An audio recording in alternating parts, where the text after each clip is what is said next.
یہ دو کیسز عام تھے۔ ایک تو یہ جلسے والے کے اندر ہی بڑی وضاحت کے ساتھ ایک بات بتاتا چلوں آپ کو، جو بات کہی ہے 144 کا نفاذ کر کے یہ لوگ گرفتار کر لیتے ہیں۔ کیا کرتے ہیں؟ جھوٹے پرچے درج کرتے ہیں۔ یہ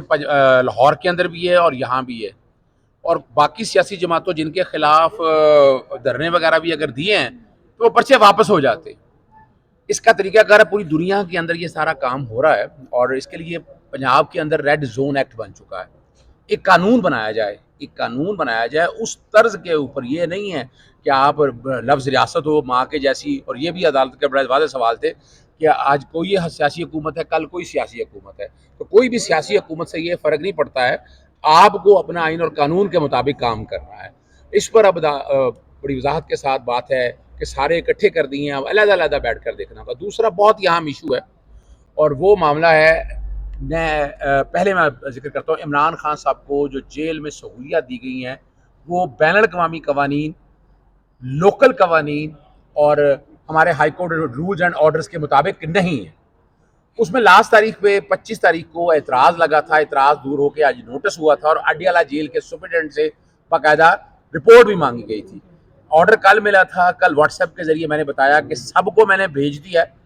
میں نے باقاعدہ خط بھی لکھ دیا ہے، آئی جی پریزن کو بھی لکھا ہے، اور رپورٹ نہیں دی جا رہی۔ اور سب سے اہم بات جو آج عدالت کے سامنے ایک بات کہی ہے کہ وہاں اجازت ہے ٹیلی فون پہ بات کرنے کی، عمران خان صاحب کو ان کے بچوں سے بات نہیں کرائی جا رہی۔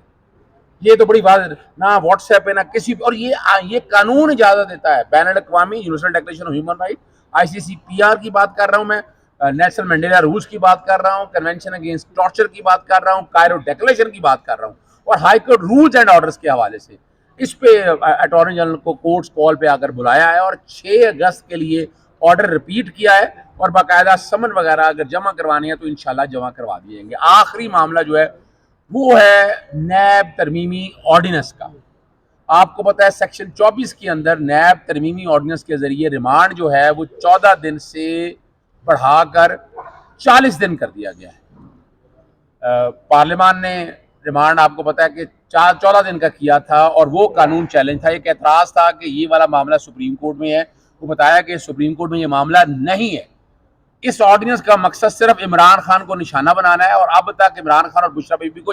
15 دن کا 25 دن کا ریمانڈ ہو چکا ہے، 7 دن کا پہلے، 8 دن کا بعد میں، اور 10 دن کا اب آگے، تو 25 دن کا ریمانڈ، 14 دن کی ریمانڈ کی ڈیڈ لائن ہے، اور اس پہ عمل درآمد روکا جائے۔ اس پہ ججمنٹ ڈاکٹر مبشر حسن کی، اس پہ اعتزاز حسن کے کیس کا حوالہ ذکر آیا ہے۔ ساتھ ساتھ ایک یہ بات بھی بتائی ہے کہ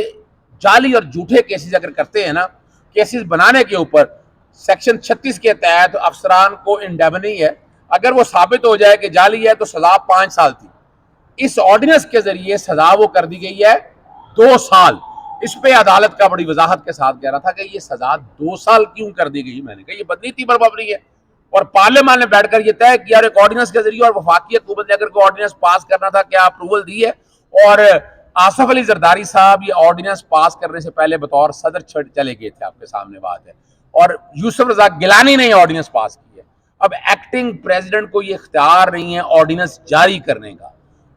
اور یہ اسی طرز کے اوپر آپ کو پتا ہے الیکشن ترمیمی آرڈیننس بھی آیا تھا، وہ کورٹ میں آیا، میں نے کہا وہ بھی آپ کے سامنے چیزیں ساری آ چکی ہیں۔ یہ لمبا معاملہ نہیں ہے، بہت چھوٹا سا معاملہ ہے، اور چھٹیوں میں لگانے کی بات بھی یہی ہے کہ 27 مئی کو آیا تھا، تو 27 اگست تک یہ ترمیمی آرڈیننس ختم ہو جانا ہے، اور صرف عمران خان کو پولیٹیکل وکٹمائز کرنے کے لیے آرڈیننس لایا گیا ہے۔ اس لیے اس معاملے کو جلدی کہا جائے، ان کو ہدایت کی جائے وفاقی حکومت کو کہ 6 تاریخ کو تیاری کے ساتھ آئیں، تاکہ یہ کیس جو ہے وہ ختم ہو سکے، اور نیب ترمیمی آرڈیننس جس کے ذریعے عمران خان کو پولیٹیکل وکٹمائزیشن ہے اپنے منطقی انجام تو پہنچے۔